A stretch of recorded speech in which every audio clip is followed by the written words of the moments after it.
Assalamualaikum warahmatullahi wabarakatuh.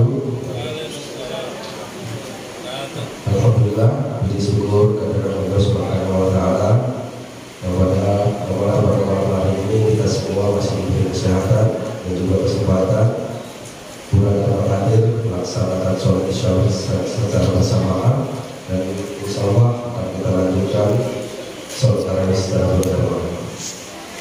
Salam serta salam maka selalu kita curahkan kepada junjungan yang besar kita, yaitu Muhammad sallallahu alaihi wasallam, dengan ucapan Allahumma sholli ala sayyidina Muhammad wa ala ali sayyidina Muhammad. Adapun untuk berceramah pada malam hari ini dan juga sekaligus imam, yaitu Bapak Ustaz Husnul Tauhid.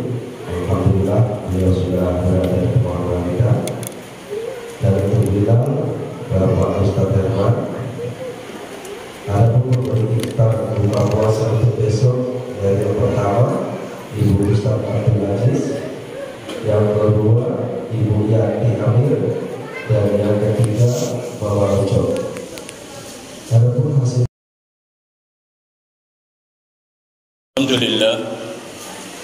Alhamdulillahillazi ja'ala Ramadan syahra siyam lil mu'minin wa nawwara qulubal mu'minina bil ma'rifah wa ma'annas qulubuhum bit tauhid.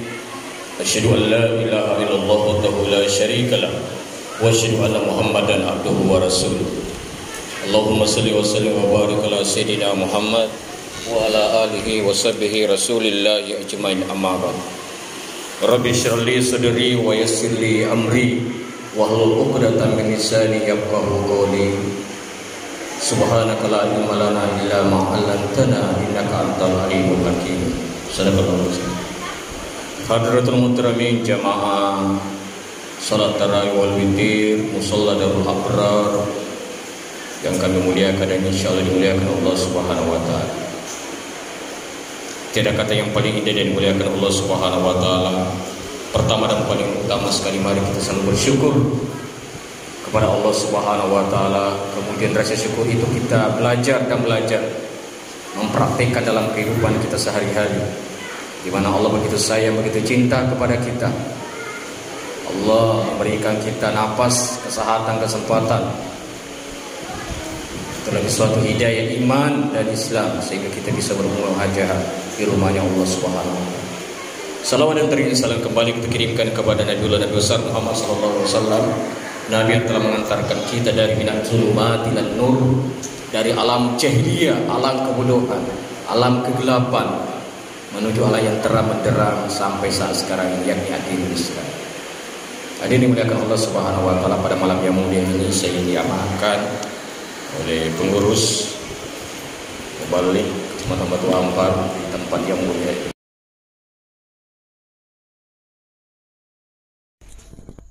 Insyaallah pada malam yang mulia ini, pada malam ke-18, kita akan membicarakan tentang tawakal, menyerahkan urusan kepada Allah Subhanahu wa taala. Allah Subhanahu wa taala berfirman di dalam Al-Qur'anul Karim, surah Al-Maidah ayat 23, wa 'alallahi fatawakkalu in kuntum mu'minin. Dan kepada Allah, di atas Allah hendaknya bertawakkallah kamu, jika adalah kamu orang yang beriman. Tawakal adalah menyerahkan urusan kepada orang yang punya urusan dan berpegang di atas penyerahannya. Tawakal ini jamaah rahimakumullah sulit payah bagi orang awam dan mudah bagi orang khawas, karena Allah telah menyerahkan segala urusan kepada dirinya dan memusatkan oleh Allah akan alam daripada segala urusan. Adapun orang awam, sungguh terhijab mereka dengan asbab-asbab karena mencintai dirinya dan menyesuaikan keinginan-keinginan. Maka tersangkutlah mereka dengan asbab harta, karena harta ini penyebab tercapainya segala keinginan. Mereka tidak berpegang kepada Allah di dalam urusan itu, sebab mereka beralasan bahwa kita telah diberi akal, kekuasaan dan kekuatan, Dengan sebab demikian, Allah telah mewakilkan urusan kita kepada Allah.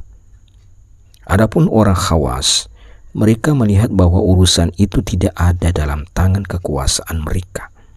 Sesuai ucapan Allah kepada manusia yang paling sempurna, yaitu Nabi kita Muhammad SAW. Laisa laka minal amri syai'un. Tidak ada bagimu daripada urusan sesuatu. Al-Quran Surah Al-Imran ayat 128. Jamaah salat tarawih dan witir rahimakumullah. Maka dari itu penting sekali kita bagaimana memahami dengan sebenar-benarnya tentang tawakal ini. Innal amra kullahu lillah.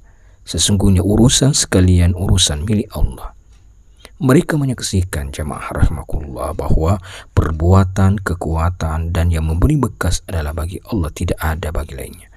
Maka bagi mereka tidak ada tawakal, karena tawakal merupakan satu urusan yang juga bagi Allah, karena tidak ada daya bagi selain Allah. Ketahuilah olehmu bahwasanya kitab ketuhanan terkadang datang kepada orang awam menurut kadar akal paham mereka. Bila mereka telah taraki kepada makam khawas, kekallah kitab kepada awam. Maka kitab ini bagi orang awam akan terhijab dengan perbuatan dan kekuatan. Maka hendaklah bertawakal. Bila mana dia telah mempunyai keyakinan bahwa perbuatan dan kekuatan adalah milik Allah, maka sahlah daripada tawakalnya dalam tauhid af'al. Bila mana telah bertambah martabatnya, ia akan teraki kepadanya. Maka ia akan menyaksikan i'lad, penyakit tawakal, yaitu menyerahkan urusan kepada orang lain dan menisbahkan daya kepada dirinya, sebab daya upaya milik Allah. Hadirin yang dimuliakan Allah Subhanahu wa taala.